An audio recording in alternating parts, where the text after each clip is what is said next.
discussing your sermon. Hello, I'm Malcolm Cox and welcome to Tuesday Teaching Tips number 122, and today I'm recording this outdoors, so if you hear some background noise I apologize, but I'm out and about, so I just stopped off somewhere and we've got a lake with some ducks, we've got some children playing over there, some cars, airplanes going off overhead, never mind. But here's the thing I'd like to talk about today. Something occurred to me, two things happened to me this week, made me think about this, which is to ask the question, how much do you discuss your sermon with other people before you preach it? How much do you involve other people in asking for their feedback or their input into your sermon, talking over your ideas?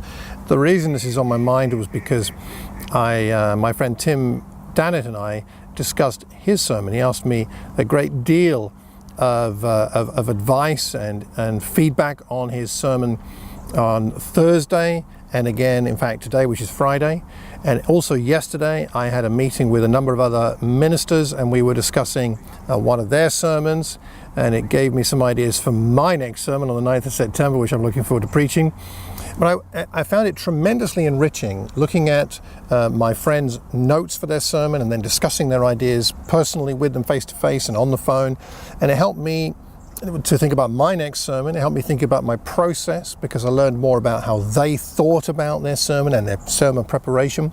It helped me with some specific things for my next sermon because I happen to be preaching on Acts 7, which is the same passage that one of the other ministers was preaching on. And I wonder whether we make the most of this, talking with people ahead of time. Now, we've got to be careful about it in some senses, because if we talk about all of our ideas with people who are going to hear the sermon, then the sermon will lose its impact. But perhaps there are some people we could talk to, just one or two in our congregation, or perhaps talking to people outside of our local congregation could be useful, because then they're not going to hear the sermon anyway.